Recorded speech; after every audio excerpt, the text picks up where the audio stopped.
नमस्कार, A to Z news की खास पेशकश में आपका स्वागत है। मैं हूं हीरेंद्र राठौड़ और दिल्ली सरकार को 1 साल हो गया है और इस 1 साल में दिल्ली सरकार ने बहुत सारे काम किए हैं और दावे भी। और इसी पर चर्चा के लिए हमारे साथ दिल्ली विधानसभा के अध्यक्ष रामनिवास गोयल जी हैं, उनसे बात करेंगे। लेकिन खास बात यह है कि इस बार दिल्ली वालों ने बदलाव को तवज्जो दी और पहले से स्थापित पार्टियां बीजेपी और कांग्रेस को नकारते हुए आम आदमी पार्टी को प्राथमिकता दी और इसके बाद आम आदमी पार्टी की सरकार बनी और इतने बड़े स्तर पर बहुमत मिला कि दिल्ली के इतिहास को ही बदल दिया। हमारे साथ दिल्ली विधानसभा के अध्यक्ष रामनिवास गोयल जी हैं। गोयल साहब, इस बार पहली बार ऐसा हुआ कि दिल्ली के इतिहास में आम आदमी पार्टी को इतना बड़ा बहुमत मिला कि 67 सीटें जीतकर, यानी कि सामने यानी कि विपक्ष में ऐसा कोई भी वो नहीं था दम कि कुछ और दिखता। तो नया स्वरूप विधानसभा का दिल्ली वालों को देखने को मिला। आप क्या कहेंगे? हिरेंद्र जी, बिल्कुल आप बिल्कुल ठीक कह रहे हैं। दिल्ली के इतिहास में नहीं, भारत के इतिहास में ऐसा हुआ कि 70 में से 67 सीटें लाकर एक अपने आप में बहुत बड़ा दिल्ली की जनता ने मैंडेट दिया। और ये मैंडेट जो मिला है, ये नेगेटिव पॉलिटिक्स जो हो रही थी उसके विरुद्ध जो है ये मैंडेट मिला। भ्रष्टाचार के विरुद्ध लड़ाई लड़ने में जो एक स्थापना हुई थी अन्ना हजारे जी के आंदोलन से, और उसमें राजनीति में आने पर उस भ्रष्टाचार को जड़ से उखाड़ने के लिए ये मैंडेट दिल्ली की जनता ने दिया था। और इसलिए दिल्ली की जनता ने बहुत सोच समझकर बहुत बड़े मार्जिन से आम आदमी पार्टी की झोली में 67 सीटें दी है। सर, एक चीज़ और है कि इतना बड़े स्तर पर जो बहुमत मिला, जाहिर सी बात है विपक्ष विधानसभा में बिल्कुल खत्म हो गया। ऐसी स्थिति में कहीं ना कहीं एक तरफा कार्रवाई होती रही विधानसभा में। आपका कैसा अनुभव रहा? नहीं, ऐसा नहीं, ये इससे मैं सहमत नहीं हूँ। देखिए, विधानसभा का जहाँ तक प्रश्न है, मैंने एलओपी दिया, नेता विपक्ष को पूरी मान्यता प्रदान की। नेता विपक्ष लोकतंत्र का एक चौथा स्तंभ होता है और उसको हमने मान्यता प्रदान की। विजेंद्र गुप्ता जी नेता विपक्ष के नाते से अपनी भूमिका में निभा रहे हैं। ये कहना कि उनको पूरा समय नहीं मिल रहा, मेजोरिटी आम आदमी पार्टी की ज़्यादा है इसलिए विपक्ष को दबाया जा रहा है, ये उचित नहीं है। विपक्ष को पूरा मौका मिलता है। कोई भी किसी भी दिन की कार्रवाई आप उठाएंगे, विपक्ष के लगभग तीनों सदस्यों को किसी न किसी विषय पर बोलने का अवसर मिलता है, भले सत्ता पक्ष के लोगों को उतना ना मिले। इसका मैं पूरा ध्यान रखता हूँ। जी, कई बार सवाल भी उठते रहे हैं, विपक्ष का आरोप रहा है ये कि एक ऐसा विधानसभा अध्यक्ष इस बार विधानसभा को मिला है कि वो पक्ष को ज़्यादा तवज्जो देते हैं, विपक्ष को बाहर निकाल देते हैं। पिछले 1 साल में जितने सदनों की संख्या रही उस पर भी कई बार सवाल उठाए गए।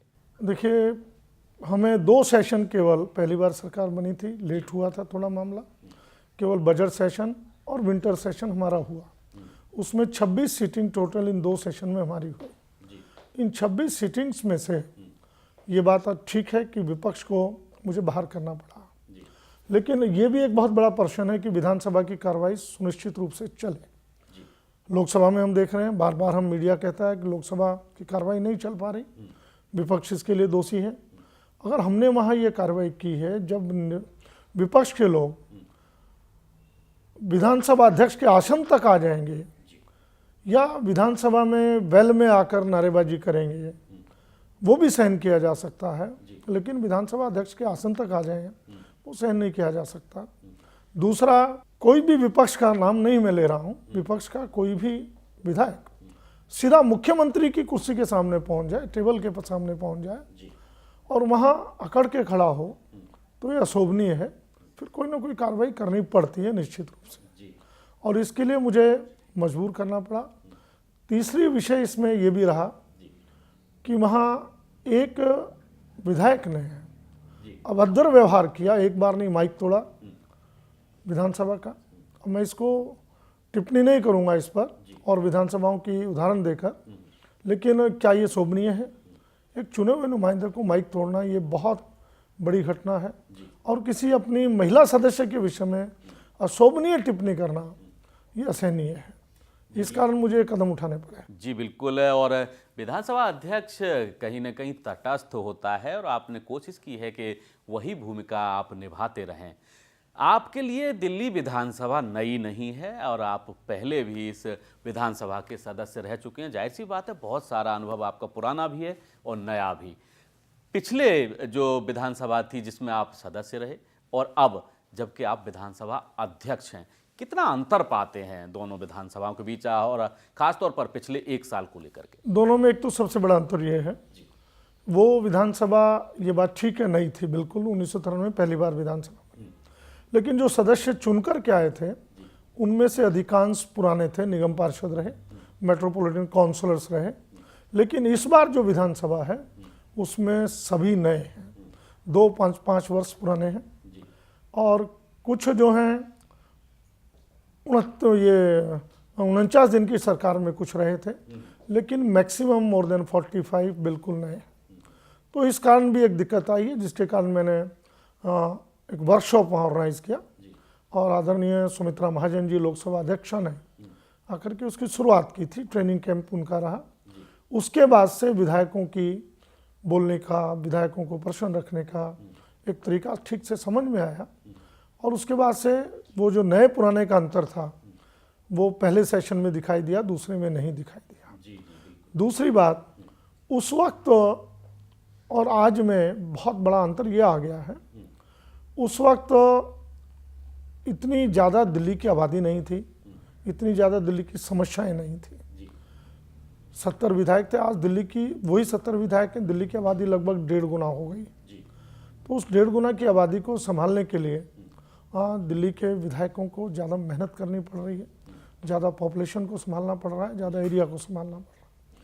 तीसरा विषय ये है, उस वक्त उतना ज़्यादा केंद्रीय सरकार से, हालांकि कांग्रेस की केंद्र में सरकार थी और भाजपा की दिल्ली में थी, हर विषयों को इतना विरोध सहन नहीं करना पड़ता था जितना अब सहन करना पड़ रहा है।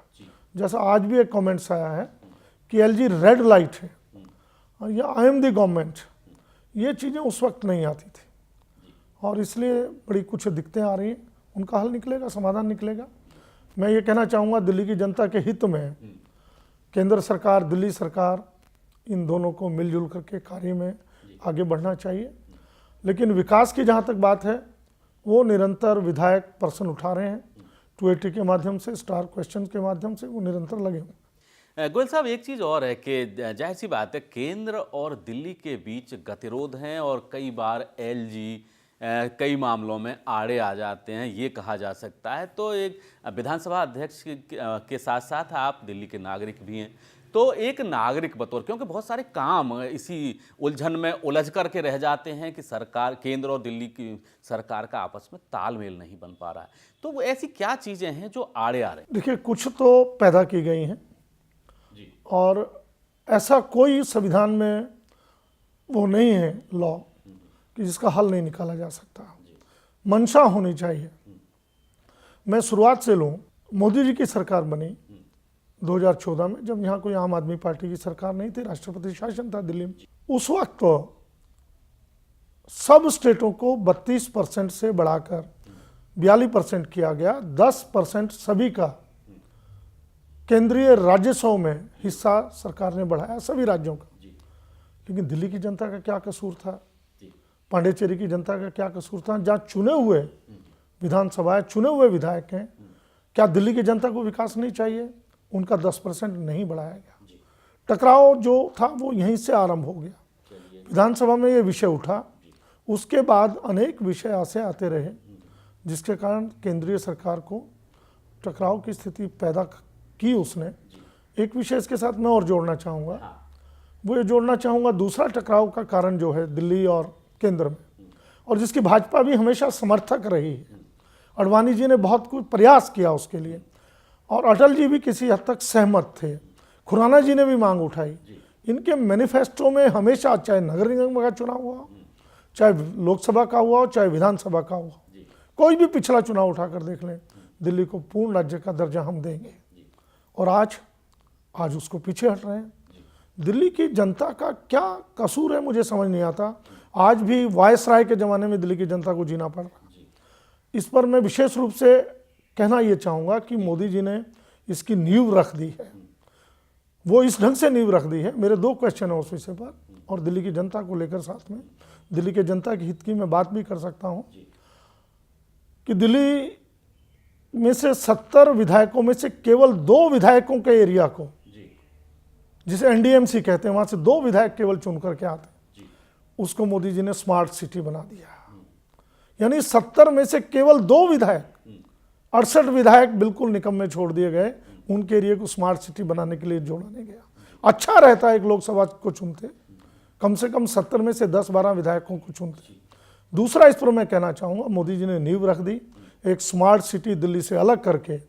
हमारा भी यही कहना है और भाजपा का भी यही कहना था कि एनडीएमसी एरिया, जहाँ राजदूत रहते हैं, एमपी रहते हैं, मिनिस्टर रहते हैं, राष्ट्रपति भवन है, प्रधानमंत्री भवन है, सभी कुछ है, उस एरिया को अलग करके बाकी दिल्ली की जनता को आज़ाद करें और पुलिस, डीडीए उनके हवाले करें, ताकि वहाँ के चुने हुए नुमाइंदे, वहाँ की जनता स्वयं अपनी योजनाओं से उनका विकास कर सके। जी बिल्कुल। और अभी आगे बात करेंगे हम दिल्ली सरकार के 1 साल के कामकाज की और इसके साथ साथ ऑड इवन फॉर्मूले की भी, और उसके साथ ही दिल्ली नगर निगम को लेकर हुए टकराव की। फिलहाल वक्त है छोटे से ब्रेक का, ब्रेक के बाद भी चर्चा जारी रहेगी। आप बने रहिए A to Z न्यूज़ के साथ।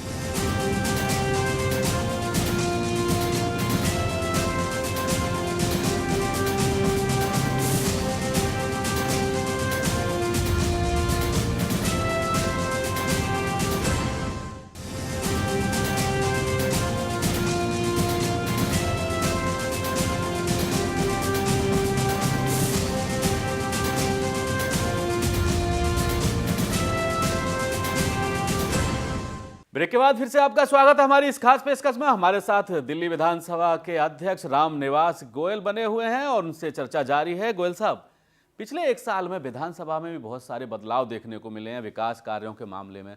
जानना चाहेंगे आपसे कि ऐसे क्या बदलाव किए गए हैं, क्या उपलब्धियां रही हैं? देखिए, दिल्ली की विधानसभा ऐतिहासिक विधानसभा है जी, और हेरिटेज है ये। यहाँ सरदार विठल भाई अध्यक्ष रहे, जी, अंग्रेजों के ज़माने की पहली प्रथम लोकसभा है ये, तो उसका वो स्टेटस मेंटेन रहे, इसके मैंने प्रयास किया। जी, यहाँ बहुत आने के बाद बहुत गंदगी थी, लगभग 15-20 ट्रक कूड़ा मैंने यहाँ से बाहर करवाया। बहुत कमरों में दीमक लगा था, वो सफाई अभियान लेकर के उसको शुरू किया, हरियाली को बढ़ाया। जी, दूसरा, मैंने प्रयास किया यहाँ सौर ऊर्जा से सारी बिजली जले, एसी को छोड़कर। वो सौर ऊर्जा का हमारा प्रोजेक्ट वर्क ऑर्डर हो गया है जी, और अभी बहुत जल्दी उसका काम शुरू होने वाला है। दूसरा, मैंने प्रयास किया यहाँ ये पेपरलेस हो, बिल्कुल एक पेपर यहाँ इस्तेमाल ना हो, सारे काम। हिमाचल की विधानसभा पेपरलेस है, सभी काम कंप्यूटराइज्ड होते हैं। उसका मैंने केंद्रीय सरकार को अभी एप्लीकेशन भेजी है और उसका उत्तर भी आया है।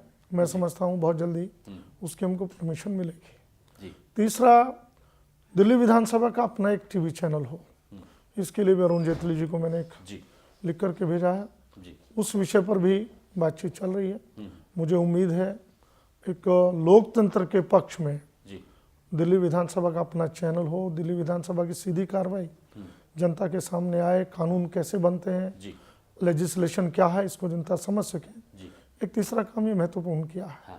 और दूसरा, जनता के हित में पहली बार मैंने प्रयास किया कि 26 जनवरी को जो लाइटिंग हर वर्ष यहाँ होती थी, 15 अगस्त को लाइटिंग होती थी, मेरा लाइटिंग होती है, जनता बाहर से चली जाती है, तो ये लाइटिंग जनता क्यों ना एंजॉय करे।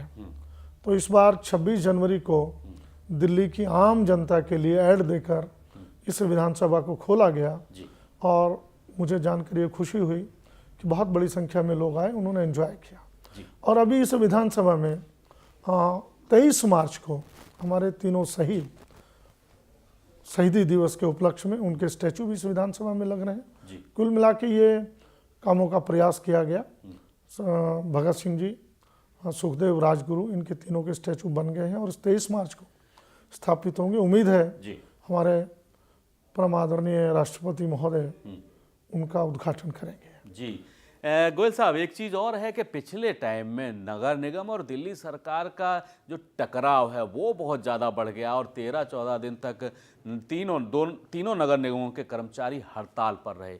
ऐसा क्या रहा जो कि नगर निगम दावा करता रहा कि उसे पैसा नहीं दिया गया, फंड नहीं दिया गया, दिल्ली सरकार दावे करती रही कि हमने फंड से ज़्यादा पैसा जारी किया है?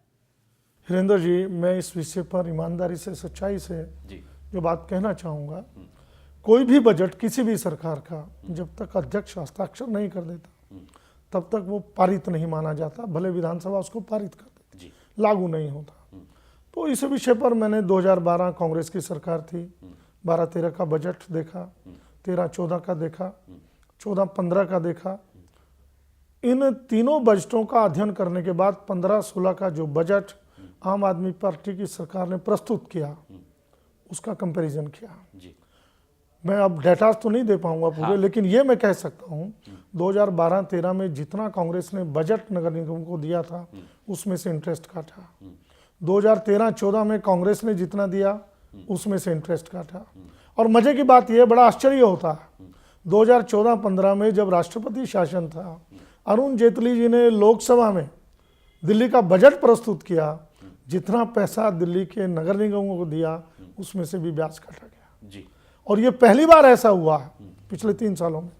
हमने उनको पैसा कोई कम नहीं दिया, जितना पैसा था उनका उतना पैसा दिया और ऊपर से हमने कोई इंटरेस्ट नहीं काटा। जब इनका शासन था तब एक बार भी इन्होंने हड़ताल नहीं की, एक बार ये बात नहीं उठी कि अचानक ये चीज आ गई। अब इसका कारण क्या है? तीनों नगर निगम जब अलग हुए, साउथ दिल्ली नगर निगम इनकम का एक जरिया है, वहाँ अच्छी इनकम है, ठीक ठाक है। ये 2 नगर निगम जो अलग हुए, उत्तरी नगर निगम, पूर्वी दिल्ली, उनके पास आमदनी कम है। अगर ये उस वक्त कानून जो बना था ये ठीक से बनता कि दिल्ली नगर निगम तीनों एकल थे, अलग होने के बाद साउथ दिल्ली का इनकम है उसको कहीं ना कहीं नॉर्थ दिल्ली किसी शहर में दिया जाए तो ये ठीक हो सकता था। दूसरा, नगर निगम अपने साधन क्रिएट करने में असफल रहे हैं। मैं एक उदाहरण दे देता हूँ, उसके बाद इस विषय पर आगे बढ़ेंगे। मैंने मेयर से बात की, मेयर का नाम नहीं लूँगा, मैंने एग्जाम्पल दिए, भाई 3-4 चीज़ें आप इनकम बढ़ा सकते हैं। मैंने कहा कि हमारा जितना भी रजिस्ट्रियाँ होती हैं उसका एक शेयर नगर निगम को जाता है, और उसके बाद जब मैं उस प्रॉपर्टी को अपने नाम करवाने के लिए, जिसे म्यूटेशन कहते हैं, नगर निगम पर जाता हूँ, उसका खर्चा कम है, सरकारी पर्ची बहुत कम कटती है, लेकिन रिश्वत 15 से 20,000, 25,000, 30,000, 50,000 तक। जी बिल्कुल। और 80% जनता ने अपना म्यूटेशन नहीं करवाया हुआ, इसलिए नहीं जाते, केयर ऑफ करके हाउस टैक्स जमा करा दे। मैंने कहा कि ये भी रजिस्ट्री के साथ जोड़ दीजिए, अमाउंट बढ़ा दीजिए, आप 10 करिए, 15 करिए, 20,000 करिए, हर आदमी देना पसंद करेगा, निस्बत इसके रिश्वत दे और कॉरपोरेशन के अफसरों के चक्कर काटे, आमदनी बढ़ेगी। नहीं समझ में आता। दूसरा, मैंने उनसे कहा कि आपका जितना एडवर्टीजमेंट का सारा मामला है, वो सब एडवर्टीजमेंट बिल्कुल जैसा हो रहा है वो भी जानते हैं, हम भी जानते हैं, दिल्ली की जनता जानती है। बड़े नेताओं के जन्मदिन के बड़े यू पोल पर होर्डिंग लग जाते हैं, क्या वो पेमेंट देते हैं? क्या वो पैसा देते हैं? क्यों नहीं इस पर नगर निगम ध्यान देता? तो कुल मिला के भ्रष्टाचार पर नगर निगम में जितना है, बिल्डिंग बनाने पर अपनी आमदनी बढ़े इस पर कोई विचार नहीं किया, खर्चे उन्होंने बढ़ा लिए। और अब नगर निगम के चुनाव को मद्देनजर रखकर हम फेल्योर हैं। अब इस फेल्योर का दोष किस पर मढ़े, वो उनको बहुत नज़दीक और सस्ता रास्ता आम आदमी पार्टी की सरकार दिखाएगी। और आगे हम बात करेंगे दिल्ली सरकार के 1 साल के कामकाज से लोग कितने संतुष्ट हैं और खास तौर पर खुद विधानसभा अध्यक्ष कितने संतुष्ट हैं। बातें कुछ और भी होंगी। फिलहाल वक्त है छोटे से ब्रेक का। ब्रेक के बाद भी चर्चा जारी रहेगी। आप बने रहिए A to Z न्यूज के साथ।